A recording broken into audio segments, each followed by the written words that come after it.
Oh, I guess we're alive. Everybody, welcome to an in memoriam episode of Home Daddies.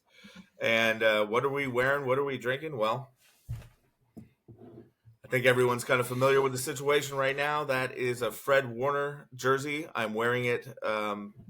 So his name displays on the screen if you guys are listening to the audio only.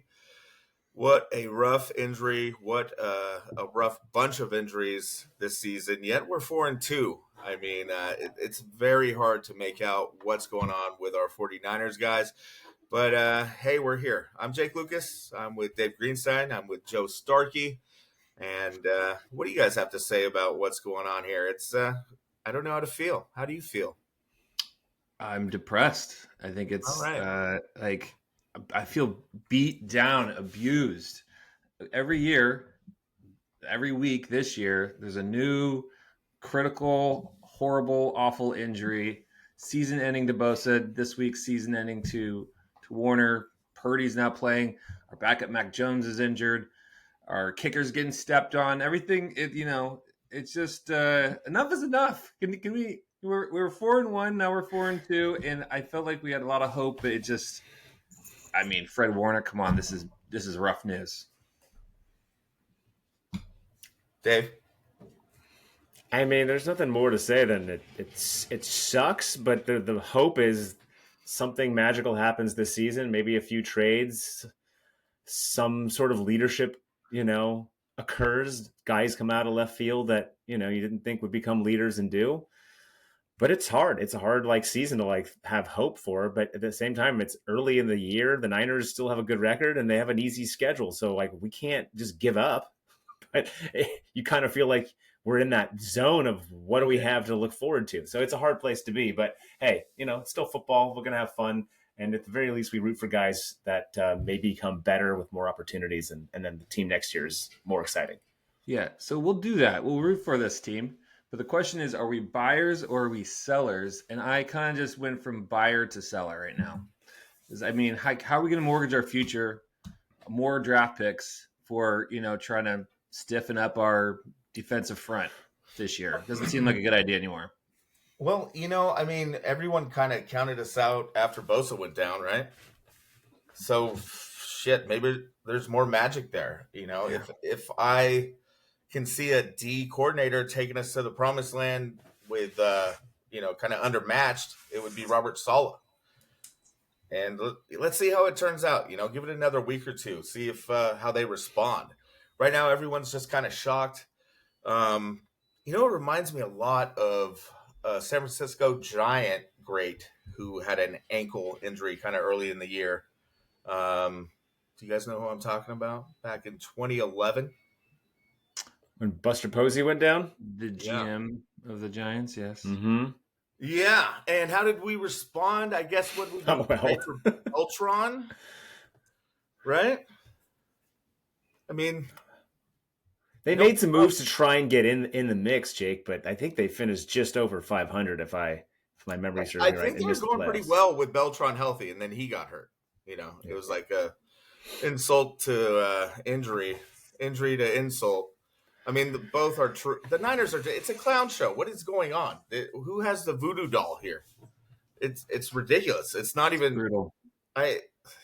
If you either we have years where everyone's healthy and we're the best team in the NFL, or this shit happens, and it's been almost half of the tenure of Shanahan. It seems like 2020, half the team was injured by week 5, or had COVID last year. A bunch of injuries last year too. So what? It doesn't make sense either. It's not like you can't really blame the trainer or anything for how Warner got hurt. I mean, if anybody was going to get hurt this year, it'd probably be Christian McCaffrey. He's the only one still standing. There's no rhyme or reason for these injuries, I don't think. And it's just kind of bad luck, I guess. Yeah. Although there was something kind of interesting about Mac Jones. Shanahan said he knew he was like a dude because in practice he was the scout team quarterback in week 1. And he said the D-line kept beating him up and hitting him, and he was covered in blood. And he kept coming back and taking snaps, and it made everyone respect him. So I want to know, what the hell is your scout team QB doing getting hit by the D line? Yes. That was the part that went like unnoticed by everyone. Apparently, Shanahan just has these scout team guys getting ripped by the starters. Look into that article. It came out early this week to show like how much of a man Mac Jones is. But it sounds like that's how you get guys injured. I don't know. Anyone familiar with that? Or? Hands off the quarterback, man, in practice. What are you doing? It sounds like a terrible idea. Yeah. Shanahan said he was pissed that everyone kept hitting him, but he didn't discipline anyone or they didn't stop. It's very bizarre. Weird things going on over there. So what do we do? I mean, I don't know. You talk about it. What was your impression of the game, Joe? Well, we'll talk about what we lose with Warner off the field. He's a linebacker, and I thought his replacement Bethune played damn good. I thought he played very well. So next man up is all you can say. I think. I think the young linebacking crew and the secondary looks pretty good. Even some of these guys on the defensive line look okay. So I think the future is bright for the 49ers defense is how I'm feeling about it. I just don't know if it's going to be this year without those two guys. Yeah, Renardo Green looked really good. You have Mustafa healthy. Bethune to me seems like a legit dude. I mean, he seems like a legit inside linebacker. D. Winters is a stud. We know that. Yeah. I mean, Siegel had a nice play.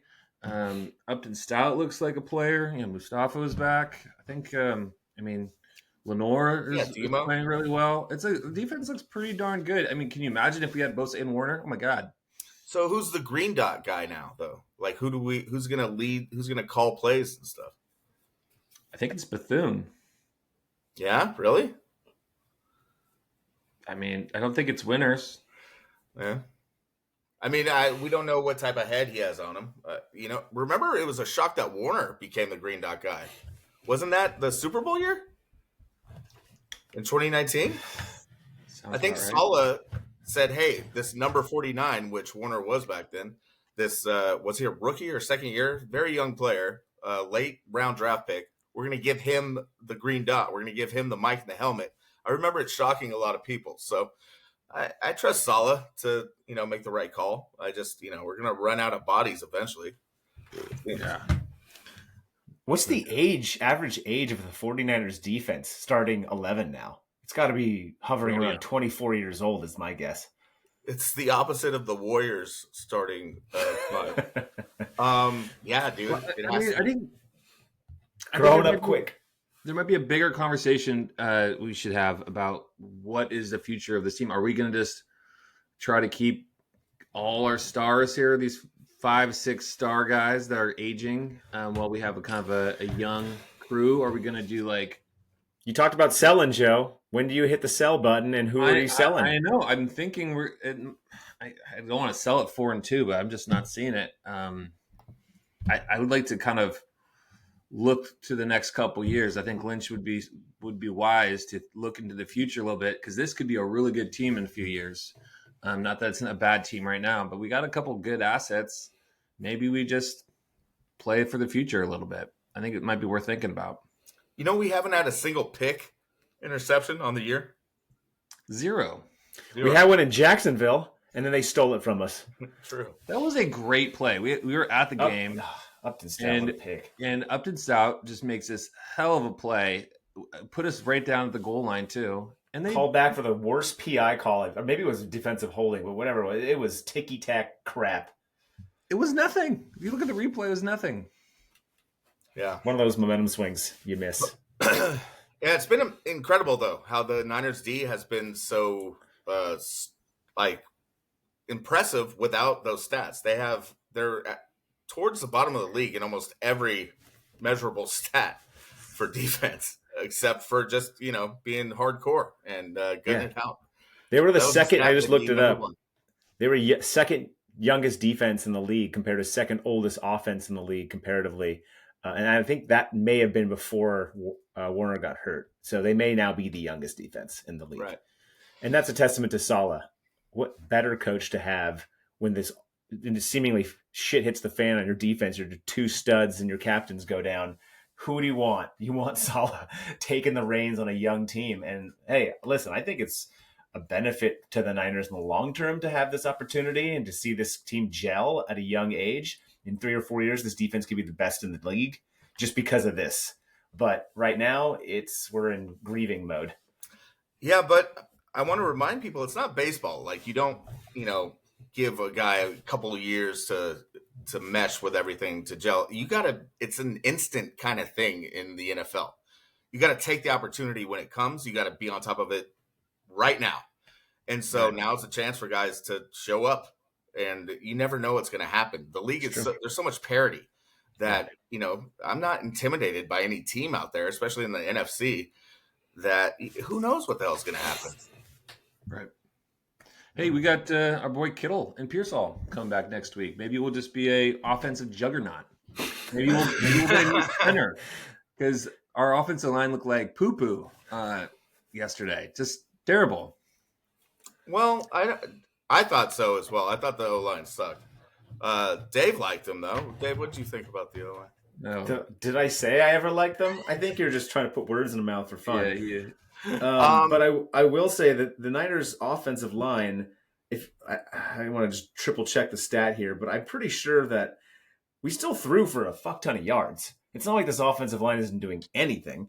It's just they're not 47 yards. Yeah. There were some bad picks thrown, and that could have just been a couple of them. I think were just a route that was run different than Mac Jones thought. Some of them were like, third down and long. He forced it because, we're not playing conservative today football. So I don't necessarily want to blame it entirely on Mac Jones. But to that being said, like he got sacked a few times and they can't run the ball. So the offensive line certainly still sucks. I think it's the same as we've had all year. I don't know if they're getting better. They're probably still getting a little bit worse, but I don't think there's too much further to go on being bad until Mac Jones loses a limb.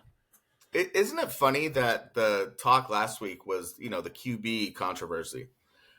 And honestly, Mac Jones was impressive to me. He had no time at all. And the guy threw some absolute darts and some absolute lasers. He miscommunicated with Bourne on that first pick.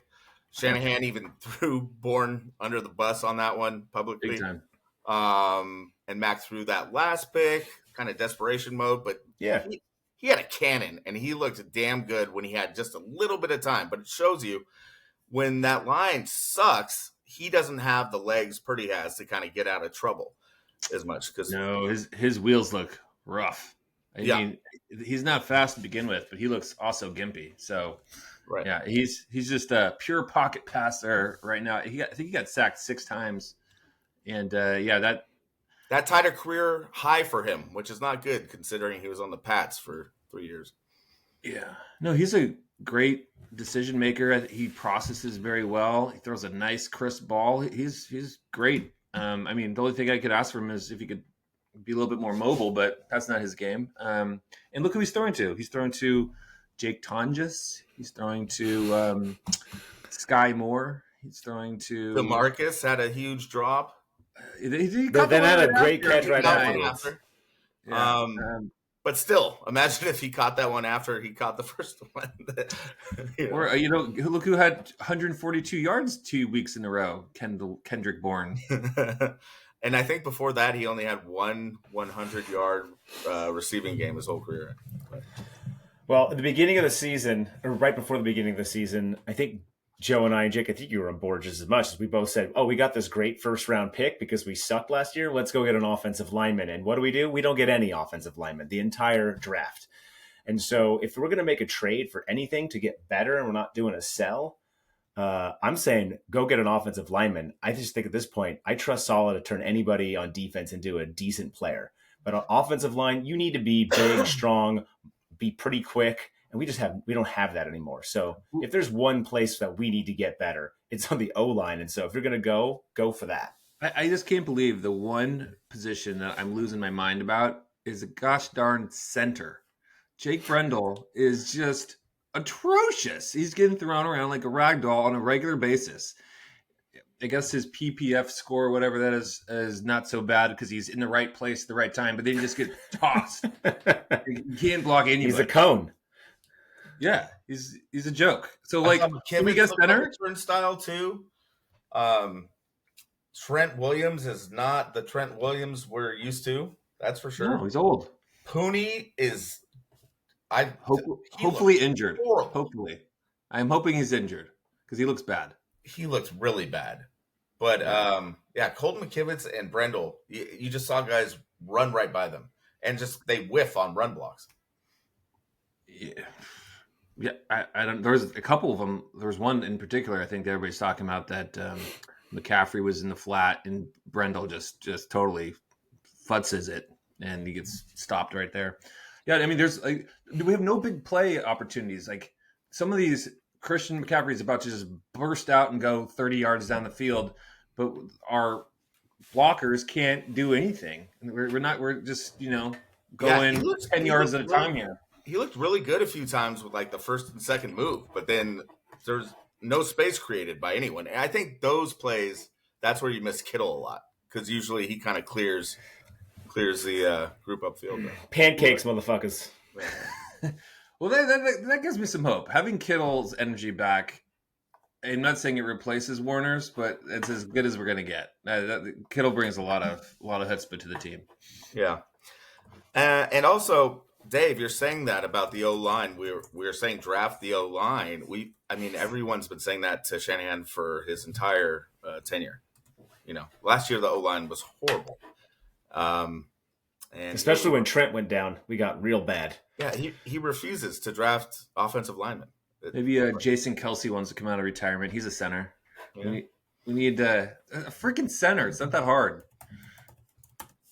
I don't know, man. I think we need everything. We need guards too.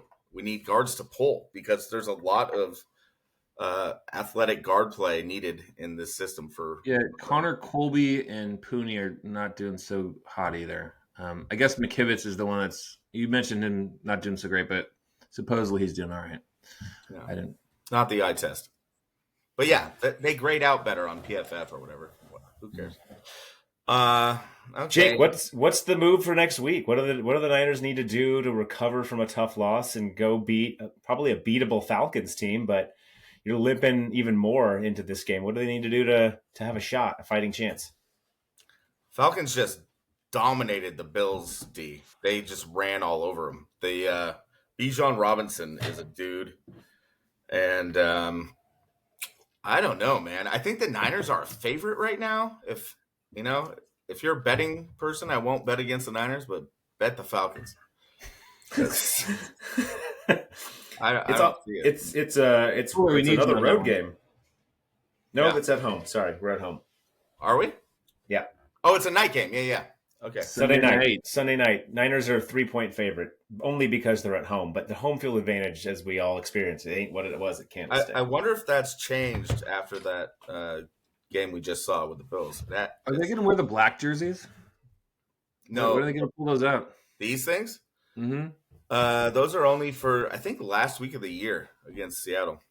But I don't know. And Seattle's winning. It's gonna be an uphill climb, guys. I'm just. It was nice that 4-1 felt real good, and I'm kind of losing my faith here a little bit. And also that Juwan Jennings clip you sent, Dave. He's playing with 5 ribs, broken or fractured. Yeah. And he also came in and just instantly had like 2 huge penalties in the second half. Something's off about that, bro. He was trying to play. I mean, who else are you going to throw to? Sky Moore. Moore is fielding punts at the 2. Twice. He did 2 times. He fielded a punt within the 5-yard line. Get rid of that, bro. Dude. Get rid of that dude. What are you doing? He's confident. Yeah. So a lot of it's morbid around the Niners. It's very Halloweenish. Well, go back to 3rd and Juwan. So I just think I get the feeling he just wants his incentives. That's why he's trying to get on the field. It doesn't really feel like he's doing it for the team necessarily. If you remember, he has been kind of a team guy in the past. He loves to play ball. He really rubbed me the wrong way this offseason with all that. Yeah, of course. Shenanigans. Oh, and apparently Ayuk scrubbed the Niners from his socials again today. I forgot about Ayuk. Is he coming to play this year? No, We'll see him in week 13 if we're lucky, is my guess. No one knows. Yeah, trade that fool for a center. Here. Yeah, we got plenty of receivers. Let's just And Fred Warner situation rolled into one. The faithful love is there. It's just we're in desperate grieving mode right now because Warner is the heart and the soul of this team, in my opinion. I think anything else embodies 49ers faithful and 49ers more than that. Real quick, I was at Pond Farm. Shout out to a great brewery in San Rafael, and I was wearing my my Patrick Willis jersey. And an old gentleman comes up and taps me on the shoulder. We're watching the Niners game, and he says, he must have been 85 plus. He comes over to me, sweetest old man. He says, that's my favorite player right there. And I know a lot of good players because I used to watch the 49ers back at Kezar Stadium. Oh, baby. And it was just awesome. I was like, back then when the Niners were starting to become resurgent again and the Niner like lore was coming back, it was, on the back of a Patrick Willis hype, and Fred Warner is that guy again. And the linebacker core, as we've talked about year in and year out, continues to be the thing that you kind of rely on for the Niners. And so when you see this kind of guy go down, it's heartbreaking. It's like you just kind of lose your shit. You're like, what? We don't have Warner now? What are we rooting for? It's like it's hard to find the next player to be like, I like that guy. I want to see him win. I don't even know who they are half the time. I mean, there's certainly new guys coming up that I'm excited about, but you want guys to win their Super Bowl, and Warner is one of those guys. So even if we win a Super Bowl, I almost feel like it's a loss for Warner because he doesn't get to be a part of the game.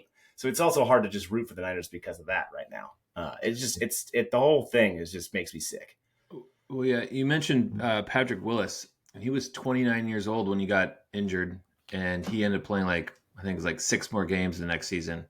That's how old Fred Warner is right now. So, things can shift pretty quickly. I would expect Fred Warner to keep playing for some years to go, but you kind of just don't know. Yeah, Patrick Willis, he battled turf toe for such a long time, and his was getting to the point where it's like he was risking permanent damage to his foot, and he's like, I've done a lot in my career. He kind of did it all. Let's win the Super Bowl, and he just said, I've got enough. Yeah, it was hard to lose him that Warner age. Played last season with a broken ankle, basically after the third game or something, and they were totally out of it, and he still played. He'd only missed one game his whole career. It's incredible. Yeah, he was the heart and soul of the team. There's no doubt about it. Yeah, it's rough, man. I mean, it feels a lot like the Posey thing, but it does. This year, I just realized or we Durant. haven't talked about Brock Purdy at all. I thought probably this year we didn't talk about him every day, but what's his timetable? Is he day to day, week to week? Yeah, week to week. There's a chance he might play this next week. I mean, that's crazy. Really? Brock Purdy's going to play next week? I don't. Possibly. Yeah. I mean, it really comes down to who's healthier between Purdy and Mac Jones taking a beating behind the line. So, I'd stick with Mac Jones for now. I'd let Purdy get his toe. Figure it out. Yeah. You don't want to bring in Amar? But, Mac's kind of beat up too. It appears. Hey, dude can't move. Yeah. Yeah. But does he have a gun? Does he have a cannon or what? His throw looks pure. No problem. He's got a great throw. It's such a quick and easy release, 40 yards in the air downfield, and it's usually on the money. It's pretty. Talk about money. How about our MVP, Eddie Money? He's made his last 15 field goals in a row. Shanahan's like, hey, you're on the road, 57, left hash mark, throw any money out there. No problem. He's a MVP right now. He's incredible. The MVP. And meanwhile, Jake Moody just went 4 for 4 on Monday Night Football and won the game for the Bears. Getting carried off the field by the Bears. Good for you, Jake Moody. Good for you. Find another place to kick. Do it. Just the Niners. It's too much pressure kicking for the Niners unless you're Eddie Money. Yeah, I call Ian Keogh Ian Gordon all the time on our thread, like Ian Gordon, and he started calling me Jake Moody. So, well, there we go.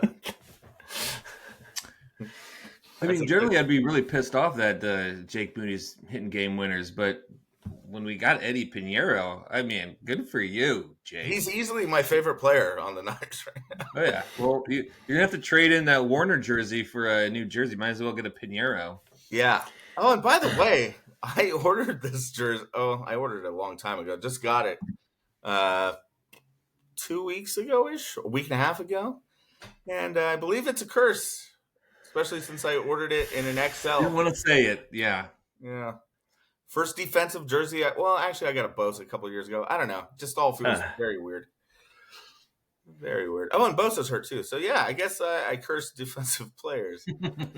I'll take that off your hands, although an XL, I'm going to have to get that thing sewn a little tighter. It's like, it's not the XL that your provider gives. That might this would be a dress on you. Yeah, guys. So, do you want to move on? I mean, this is kind of like a dirge, like a funeral dirge here. I think there's life left in the season. I don't think it's all over, but the appropriate amount of melancholy needs to. I mean, I think we're all feeling it. We'll get past it eventually. So who do we got? We got the Falcons, and who's the week after that? Texans on the road. Texans. Okay. We need to win one of these two games, I think, to kind of keep the momentum of some sort. I think it's a monumental game against the Falcons, considering the loss of Warner. If we, especially the Falcons team, like you said, that just came off a dominating win against the perceived Super Bowl favorite Bills. If the Niners can figure out some magic to win this next game, it's that much more, a little bit of confidence that you can build on. I think this next week is maybe the pivotal point in the season. I hate to just say it right now, but after this kind of a loss, granted, you never know, maybe we'll lose another player next week. Maybe Pinheiro just slips and falls and breaks his back, because that's the kind of curse we have right now. But if not, and the Niners figure out a way to win next week, boy, oh boy, I really do think there's still life left in the season, and I think we're buyers, not sellers. But I think next week is the week. I really do think it's a big one. Might tell the tape on Sunday. We've had really bad injury luck, obviously, but we've actually been kind of lucky on the field. Like, we had a chance to win this game against Tampa. They missed a field goal that was very makeable. They, were dropping a couple easy catches. There's a few things. There's that they hit the punter fumble that Mac Jones had that got overturned just barely. There's a few things that could have gone their way, and but still, just not. I mean, this guy. Okay, I got to talk about this freaking quarterback on Tampa. Bake me a cake, Baker Mayfield is incredible. Like, that 3rd and 14 play he made was just stunning. You know what? Yeah. Steve Young, like. No, you know what? That was exactly the down and distance for Mahomes in the first Super Bowl, I believe. 3rd and 14. And he pulled that shit. And I was like, if this happens, we're cursed. There's no way you convert here. Baker just pulled some shit out of his hat. Completely. That was the death nail to me. And it was early, but it was like, okay, this isn't going to happen. I mean, how do you let that happen over and over again? 3rd and 14? What are the odds of that? I mean, they had like 4 hats on that guy. And by the way, the Tampa Bay was missing their 2 huge top NFL receivers and one of the best running backs in the NFL. They had no weapons. And then their rookie got hurt, the 3rd string receiver. Yeah, so, on the 4th string, 4, 5, 6 was out there. Yeah. Had a chance. That throw and catch, though, that touchdown pass he threw, I think it was like 50 yards, and the guy reached out and snagged it and into the backflip. That was incredible. It was a great touch, but it was also just an incredible catch. I mean, damn. Absolutely. That dude has wheels. That was a rookie too, right? One of the rookies. Well, it was his first touchdown catch, I remember. Yeah. A couple of those guys. Well, yeah, I think we need to run the ball this next week. That'd be nice to see. Good old Brian Robinson Jr. Just really. We say it every week. Right behind he gets 3 touches. BRJ right behind Jake Brendel. It's gonna really pan out for us this time. Yeah. Well, running the ball used to be money for the Niners. And when I think money, I want my money advised by one Simon Knight. Simon Knight tells me, hey, Jake, don't bet the Niners, okay? Sometimes I don't listen to him. But, if you guys want your finances, advised by a guy who knows what he's talking about, talk to Simon Knight. He's an old friend of ours, Edward Jones's own. Dave, do you have anything else to say about him? I mean, he has a private number you could contact him at. You can Google chat. We don't usually give out his number, but for you people today, we'll give it out. Special day here. It's 510-365-2371 for Simon Knight. Again, 510-365-2371. Get your financial advice from Simon Knight from Edward Jones. Yeah. And Simon can get you through these dark times.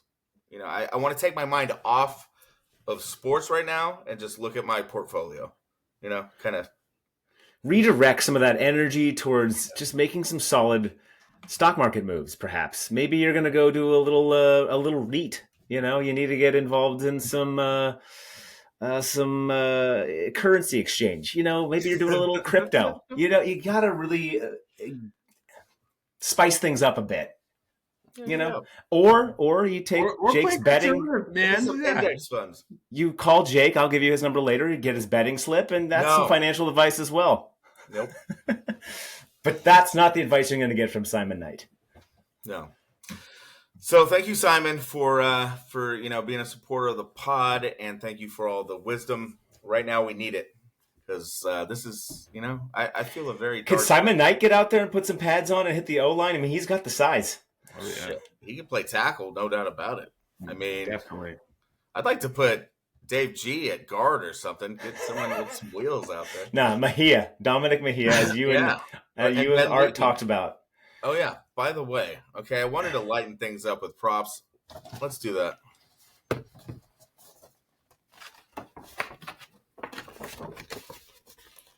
Wow. Okay.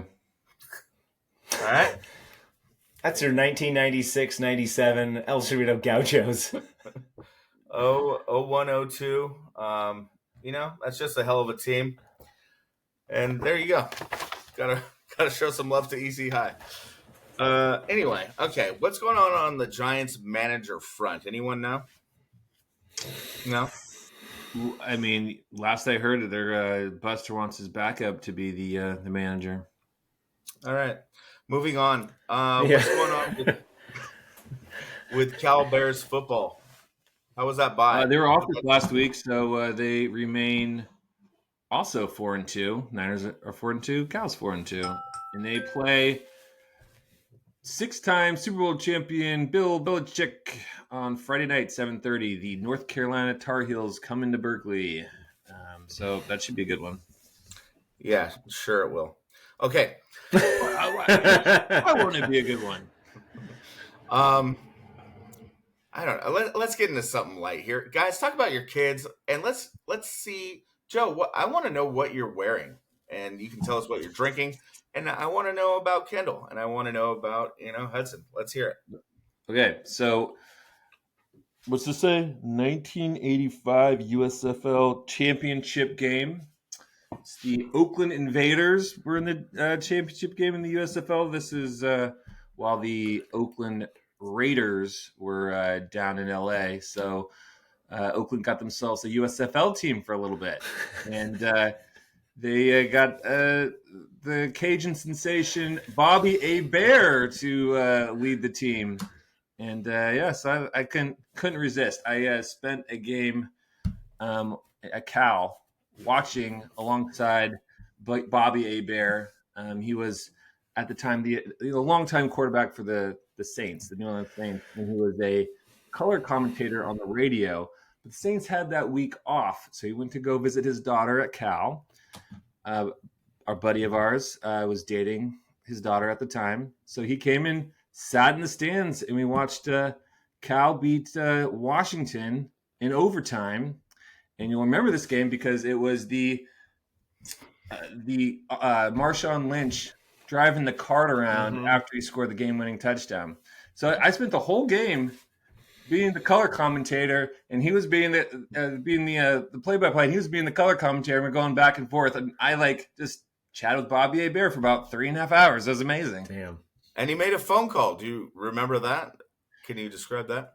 Our friend Peter McGonis probably knows that one better, but I think he called you. Do you remember what happened there, Jake? So Pete was with you, right? Peter McGonis. And he said, hey, prank call my friend. Or not a prank call, just call him. Tell him his fantasy team sucks. I think I was playing Pete at the time in fantasy. So I'm at like the South Bay Galleria in where the hell is that? Somewhere in South Bay, LA. With my girlfriend at the time. I get a phone call. It's Bobby A. Bear going, hey, Jake, your fantasy team fucking sucks. Oh, man. He's great. He's got I was like, who the hell is this? And he's like, it's Bobby A. Bear. And Pete took the phone. He's like, dude, it's Bobby A. Bear. You know, from the Saints? I was like, yeah, I know Bobby A. Bear from the Saints. What? I was just I had no idea what was going on. I couldn't believe it was actually him. Super cool dude. Yeah, and then after the fact, I met his daughter and, became friendly with her. She's a great girl, great family. And, yeah, that was a hell of a call to get randomly on a Sunday afternoon while I was strolling the mall. I mean, I wish I could just sit up there and watch every game with Bobby. It was a delight. I remember him beating either Montana or Young on a Sunday at New Orleans. We had to play. I remember these 10 a.m. games at New Orleans. Because we were in the NFC West, which had Atlanta and New Orleans. And it was the Rams. It was such a weird division back then. Yeah, very weird. So there's just a lot of those 10 a.m. games where Morton Anderson would sneak out some field goals on us. Bobby A. Bear, yeah. We usually kick their ass pretty much, though. Yeah, for sure. But yeah, A. Bear stuck out to me because I remember one specific ass kicking when I was a young child. And an Oakland Invader, so And you got your Jim Kelly's, you got your Steve Youngs in that league. You got Herschel Walker. A lot of guys. All right, Dave, what are you wearing? I got my Shanahan sweater on tonight. Mm-hmm. Sporting Jake's favorite Niner. Repping Giants caps, and I'm drinking scotch because I'm depressed. No, I'm actually having a good time. I life is good. So scotch is a happy place. And I don't have a fun story like that for Joe, but I'll share the latest moments with Adrian, who's become so obsessed with a TV show. And I'm kind of curious, when your kids became obsessed with their first TV shows, like what was was it like endlessly asking about them, or how did you, Jake, Joe, how did it come up, or like all of a sudden like, wow, they can't not watch the show 24/7? Oh yeah. It's like give yourself a break to like make breakfast or whatever you're doing, and then they're watching the show like, oh good, this is nice, and then okay, it's time to turn the show off, and it's not happening because they'll just like throw themselves on the ground and cry and all this. So yeah, no, it was for me, it was difficult to kind of balance that out. Is it the beginning of the tantrum phase too, that they're like, that's like, I feel like that's where, how old's Adrian? Yeah, she's almost 2. So the show was called, actually, Jake, I want to kind of hear it because you've got a kid who learned how to turn the TV to the channel he wants, Jordy. So he's got a separate level of expertise in getting what he wants. Yeah, well, I found Miss Rachel to be helpful for both of them very early on, and that wouldn't induce tantrums or anything. But then once Mila got into like Disney musicals and stuff, and Jordy really likes, I don't know. Tell the story. I can't describe it. Well, it's not even a kid's show exactly. I mean, it'd be like a kid's cartoon show that you'd watch like at age 10. Oh, MacGyver. Yeah. Cartoon. It's called Bears. Have you guys heard of that TV show? BARE, Bears. It's 3 bears that live in San Francisco. Okay, hold on. Okay. Bear, BAREBEARS, Bear Bears? We Bears. Okay. It's a grizzly bear. Sure.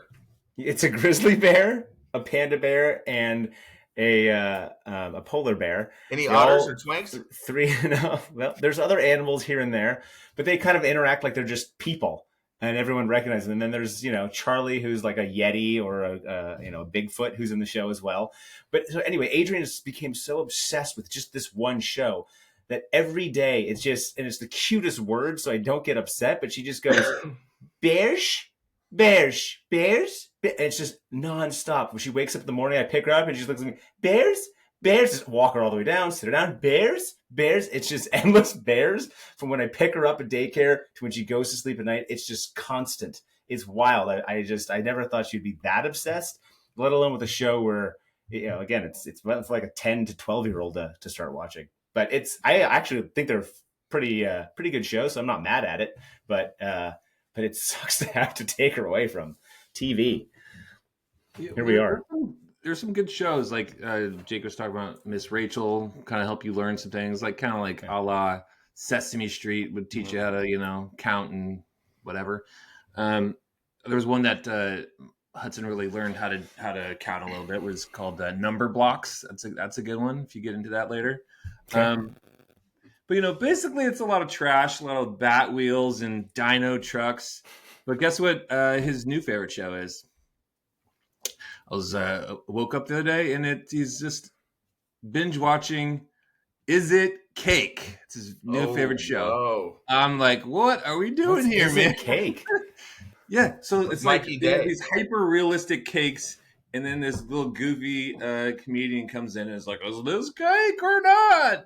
And, God. Whatever happened? Can we just teach our kids to watch the shows that we watched when we grew up, or do they have to somehow get into the new stuff? I tried to do that. So I've been getting Jordy into, like, I showed him The Deer Hunter yesterday, and I don't know. He was a little weirded out by the when they were held captive, in the. Excuse me, the Deer Hunter. Doing a little Russian roulette. Wasn't quite into it. He likes walking a lot. But walking or walking? Was that a play on words for us there? No, just Chris walking. Yeah. But I lightened things up and gave him a viewing of Goodfellas, so we're good.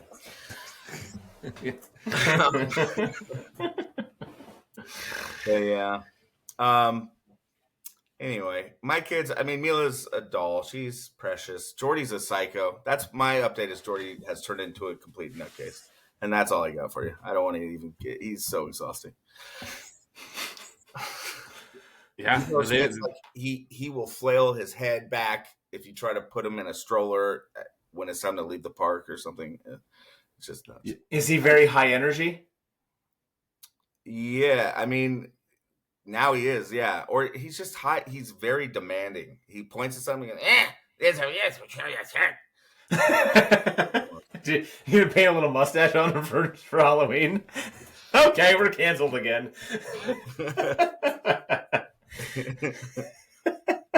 There's actually a funny joke related to that. I just don't want to go further into it. That's okay. We can leave it for another off live.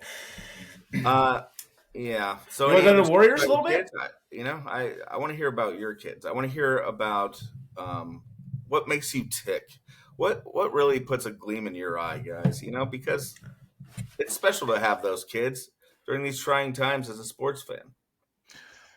My kids were over at the in-laws for the day because it was Columbus Day, as it is, and Indigenous Peoples Day. And so I had depends how sensitive you are. But I had the day to myself basically, and I can't tell you how quiet it was. It was eerie. I was so relaxed. And then I miss them, but then they come back and they're just like wild banshees. It's just like the volume is like, I don't know how I survive every day of the year with these crazy people. The intensity is too much. Yeah, quiet moments are few and far between these days, for sure. Wow. Yeah. Joe, when you told me that your kids were going out of town, I was like, oh man, Joe's doing it right. He's going to go out to a bar, watch the Niners game, go catch a concert, like all the things you would do. Even if you're doing it by yourself, it doesn't even matter. Just get out, be out on the town, take yourself to dinner, treat yourself right. Because when those banshees come home, you love them, but you also are like, here we are again in this place that I have to hold together. Yeah, I did all that. My favorite part was sitting on the couch, picking my own show, and just like making myself some lunch. It was amazing. Yeah, taking a nap. Kind of forgot about it. Taking a nap. Good luck. That's the plan. No, if you have a minute without the kids. You got a pack of cards, Jake? Okay, Collect guys, for fun. Collect to win with Tops. That's right. Last show we had a fun time opening a pack of cards, or was it 2 packs last show? Yeah, 2. 91 tops, Double 85 tops. So for my 40th birthday, Joe Starkey gifted me maybe 8 packs of like 80s and early 90s Topps baseball cards, and it was an amazing present. I opened a couple right away, and then I thought maybe I'll just let them kind of sit and collect. And now we have a podcast together. So what is a better way to open these packs than on our own podcast that we share? The part that sucks is last show we got Dwight Gooden as a kicker at the end of the pack, which is worth, what did we look up? Maybe $450 or something if it's in mint condition. Yeah, if it's, this is assuming it's like graded at a 10, And mint condition. And that was the card stuck to the old gum in the pack from 40 years ago. Okay, so right now I have a pack of 88 tops and a pack of 86 tops. And 86, I believe, is the best year for rookies, at least the ones we like and grew up with. Can I ask a quick question for you guys here? All right, there's a handful of different baseball card companies back.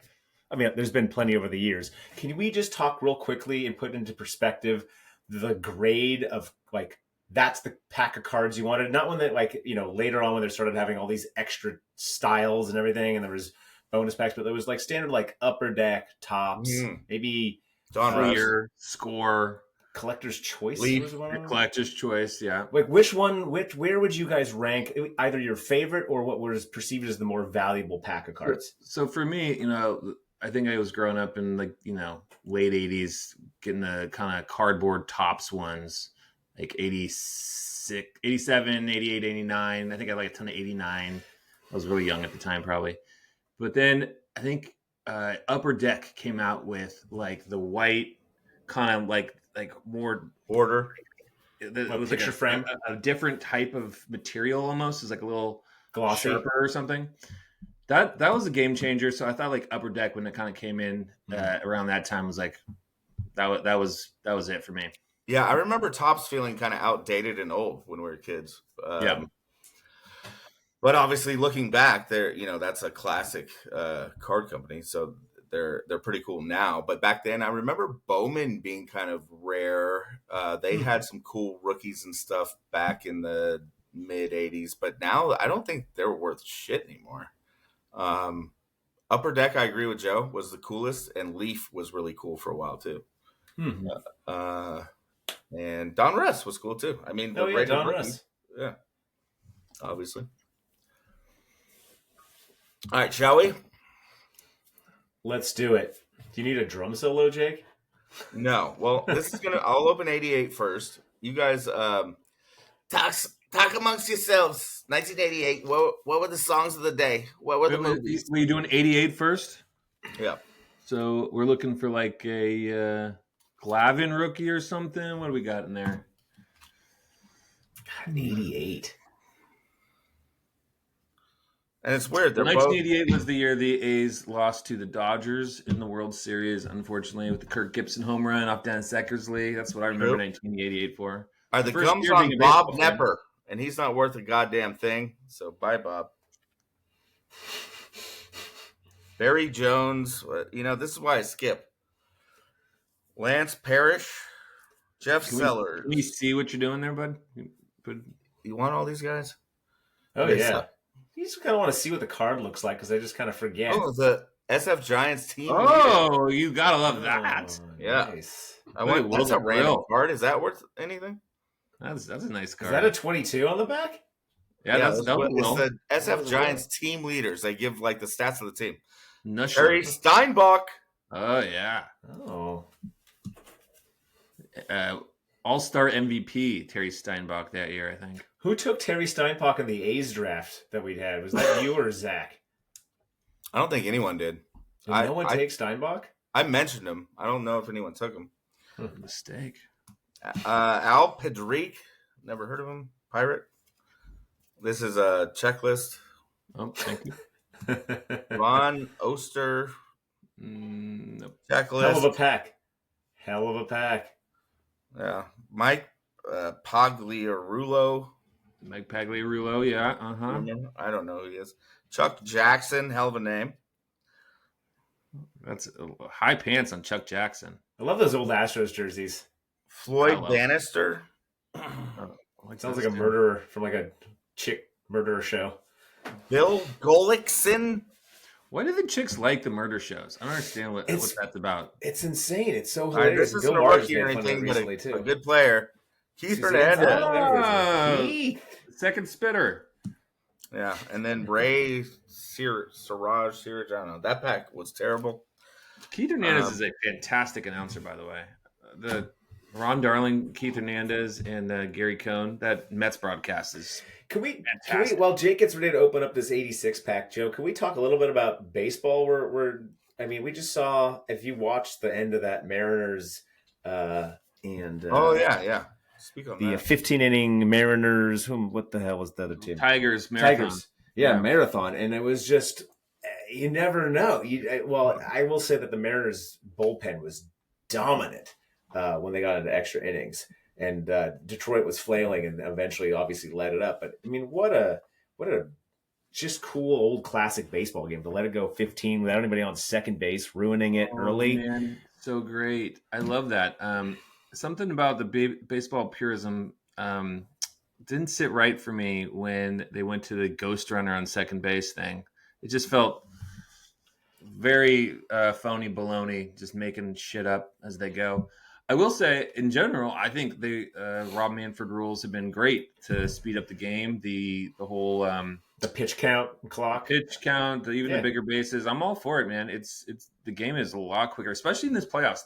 Those guys would really milk it on the mound when those relievers would come in, and also all the like jibber jabber of like putting your gloves on 7 times, like your Nomar Garcia Parra. Like a lot of that has gone away, and it's really a lot easier. I used to just kind of like flip through the games, like between pitches. I would hit the 30-second skip. That's how long some of those pitchers would take between pitches.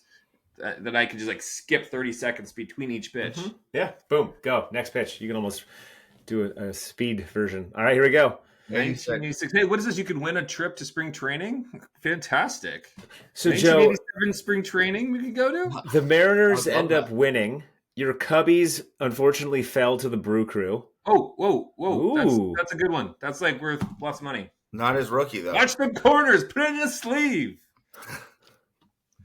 He's already year 5 here. It doesn't matter. I looked it up. All right. It's like really? It's one of the better ones. Looks like cool. I guess the Nolan Ryan. The Nolan Ryan is the most expensive one of that year. Didn't I got a Nolan last one. It was I think that was a 91. But yeah, Nolans are worth a lot. So anyway, who's that? Not bad. Terry. Before he was a Twinkie. No, before he was a Brave. So, anyway, Mariners are now 2 games up. Took 2 on the road. All-star.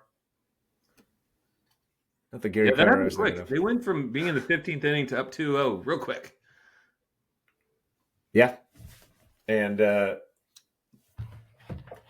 God, how are the Brewers doing? Well, look at this. PSA 10 sold at auction for $635, Tony Gwynn. That particular card? But then if you do a PSA 9, so if you grade from a 10, $600, 9, $35. So, what do I do with it? Put in a sleeve. Put in a sleeve. Those sleeves make it worse. This is a cool card. Very random. Vince Coleman, record breaker. Yeah, he was stealing like 100 bases. Is that a thing? Is that a card worth anything? Not like the Tony Gwynn. And then finally, Rick Sutcliffe, ESPN announcer. All right, that's all you got. Nice. Blake Snell 2-hit the Dodgers. I'm sorry. No, he The didn't. Dodgers. He's on the Dodgers. I'm sorry, 2-hit the Brewers. He actually didn't. He threw 8 innings, 1-hit baseball, 10 Ks. Joe, what's that Dwight worth at a 9 or whatever? Or the gum imprint might put it to what? Oh yeah, I think you're hosed on the gum imprint. Great. So the whole market is just based on pristine edges and which makes my inner kid really upset. Because it just feel like you have the card, but it's like back in the day that mattered, but not that much. Not that much. People like you'd read the old Beckett's, the price guides, and they would say like, if it's in like excellent condition or good condition, they have a different price. But you weren't go from like 75 to 62 or something. Right. Exactly. It was nominal. But now it's like all or nothing. How do you get your card ranked? You have to like go to. You have to send it in to so the PSA is a common card evaluator, and they grade it. So you send it in to this PSA company, they grade it and send it back to you. How do you become a PSA? How do the card survive through the mail? I don't know. Like I've never done it, so I've never had any cards graded. But that's what people do. You send it in an oversized box with a lot of padding around it, and you pray. But also, it seems weird. Well, I think there's like insurance that comes with it or something too. I don't know. What a weird world. Yeah. I mean, shit. What do I do with this card? You send it in. I think that should be part of the show. We asked Simon Knight, financial advisor Simon Knight, give him a call at 510-365-2371 for a opportunity to invest in this card. He will hopefully, pay for the shipping, and we'll give him a cut if it's worth $600. All right. Yeah, I got a bunch of cards I want to get graded. Maybe we'll do it. Yeah, let's just do a bulk grading. That'd be a fun exercise. Let's do a bulk grading of cards. Just a standard like Beckett now, or do you have to get them graded? Joe said you got to get them graded. You can sell them, but if you go on like eBay to buy a new card, it's usually graded. There's a lot of like scammers on there though. Well, and the graded card, they come with the whole like, if it's graded, you can like find the history on it. All right. 'Tis true. Anyway, yeah, that might be fun. So, but how about these Warriors? So it sounds like the Giants, they're dead. Actually, one more thing about baseball. I was watching this highlight of the Brewers-Dodgers game, and it was an incredible play, Dave. I was telling Jake this before you got on. Bases are loaded, less than 2 outs. I think it's Max Muncy hits one to the wall, and what's his name? Friedel, the center fielder, goes up over or at the top of the ball and bobbles it and comes down. It like touches the wall and he catches it, and he throws it in. It looks like he caught it, but it tipped the wall. So there's a play at the plate, and it's bang bang, but he doesn't tag him, but then he calls him out, because the ball hit the wall. It was a live ball. It wasn't a catch. Wait, the bases were loaded when this ball hit? All the way in the center field wall, and the Teoscar Hernandez did not tag up and run home quickly enough. That's the difference. And he had to run back. It was a force out at home. So he got him forced out at home. It went from a grand slam to a force out at home. You don't see a whole lot of what is it, like an 8-1 put out or 8-1 in the box. Yeah, in the box 8-1 force out. I was never seen or 8-2. No. Sorry, 8-2 force out. Right. Yeah. When's the last time you kept an actual box score sheet? Probably 15 years ago, maybe, on like a semi-pro team. Isn't it crazy to see people still go to games with like their scorebook and their earbud or headphones, I guess, listening to AM radio? It sounds like amazing. I know, it really does, with the pins on the hat and stuff. What a rare breed to see that anymore. Yeah, I thought that would be my future when I was going to all those A's games. I'd be one of those hat pin people keeping score in my retirement. I always hated the A's fans with the dual Giants A's hat. Well, I hate the Giants fans with the dual A's. Well, they wouldn't wear that to Kansas. Oh, yeah, okay. They're always A's fans on the cover of Giants halvesies. Okay, here's a fun thing I'm gonna send us off with, but it'll be good for people probably aren't gonna listen this long, so let's make it a clip worthy. So how do we compare the Fred Warner injury as Niners fans, the heartbreak of that injury? Let's each list a movie that made your heart break that you can find analogous to this injury and this hopelessness many Niners fans feel. Dave. Putting me on the spot. Yeah, ill prepared for this segment. Heartbreak. Jake, I'm gonna go with the movie. What is it called? Although it has a happy ending. Oh, I like that. The Lions, whatever it's. The Lion in the Darkness with Val Kilmer. No, it's about the Indian boy who gets lost, or Pakistani boy who gets lost on the train. The lion, just lion. Yeah, that is a hard watch. It's a hard watch out there. Yeah. It's a hard watch out there. Great movie.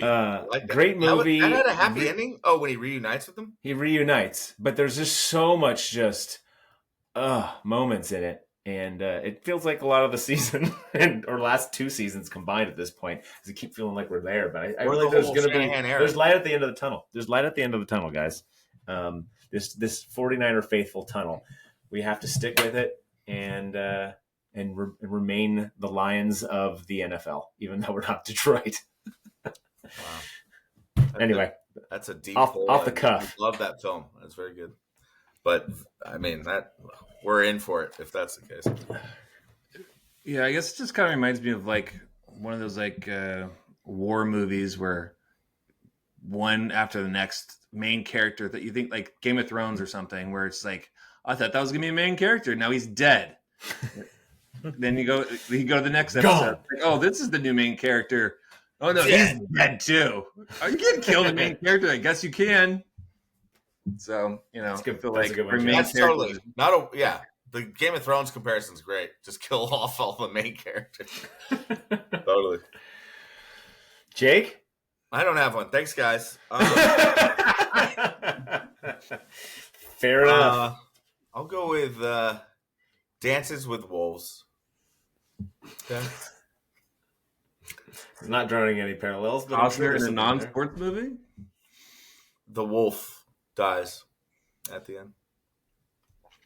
Killed by the heathen.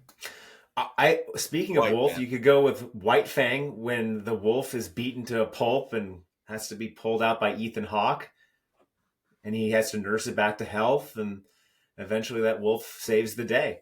So maybe Warner will be that wolf in 2026. 27. Yeah. Or how about Return of the Jedi when Darth Vader gets killed? Never saw it. Yeah, right. Some with orcs. I don't know, guys. It's just have to find your parallels. Look at this shit, man. This is what I'm dealing with a Dwight Gooden rookie. I think we can do some surgery and get that gum off with minimal damage. But it stains it. There's like grease stains. Yeah, you're hosed. Hosed. All right. Anywho. Warriors start regular season in like a week on the 21st. So that's actually something to look forward to. I know. I finally turned the corner. All this Kuminga business really like soured me on the offseason, but we got Seth Curry on the team. A couple, I was looking at the roster, and D'Anthony Melton's back on the club. Mm-hmm. See how that goes again. Yeah, yeah. We got the old Horford guy. Let's see if he can at least make some threes. I don't know. It feels like one of those seasons where I have no expectation of the Warriors going anywhere in the playoffs, maybe even making the playoffs, but I expect a pretty entertaining season of basketball. Before they started going down in the playoffs with some injuries and whatnot, they had that stretch when Butler was on the team. I mean, maybe they can kind of keep that form a little bit. Yeah, I mean, remember when we started this podcast, Melton was my key to success. So get him back there. There's no telling. By the way, guys, we're not too far off from a 1-year anniversary of the Hum Daddy, so we'll have to plan something pretty soon here on what we're going to do to capture the fact that we've been doing podcasts for as long as we have. It's pretty impressive. I didn't see it go this far. Look, here we are. We're still wearing shit and drinking, talking about our families. They've gotten almost a year older. Yeah, and we're on video now, and we have a lot more subscribers. We have a lot more action. So we got Thursday night football this week, Jake. I guess now that has been a show, guys. Let me tell you. Yeah, Thursday night's a wide cast net of characters. We got to get some more people in there too. I like it. I like the variety of. Who would have thought Artie Davron would have been the Rock of Thursday night? I could see it. Love it. No, yeah. He's great. But I mean, dude, so last Thursday, Zach cancels 5 minutes before start. My power literally goes out for the first time in like 3 years right after Zach cancels. I try to hold it, together on my phone. Artie's like, don't worry, dog, I'll riff. I've been drinking whiskey since 5. And delivers a masterpiece of a performance. We couldn't have done that show without him, especially, last week you guys were on it, but 2 weeks ago you guys were on it. This last week was chaos. So was he soloing for a while? What's that? He was going solo for a while? Yeah, I was making my way from my car, which I, had. You got to check it out. Watch it. But, yeah, it was chaos, dude. My whole block was black. So I turned the power on in my car, had a light on me, had my phone. Artie was just riffing. It was magical. Thursday Night Live. You never know what's going to happen on that show. So tune in. I'm going to check out that Artie one. Yeah. And Zach, who knows if that guy's showing up or not. Also, whether he'll be pixelated or he'll be clear. He will. No, that's actually true. This is one thing you can count on. Yeah. All right. Well, I guess that's a thank you to everyone for tuning in. And, we're the Hum Daddies. So that's how we do it. Hum Daddy. Like, subscribe. Hum Daddies. Hum Daddies. See you later. Recover.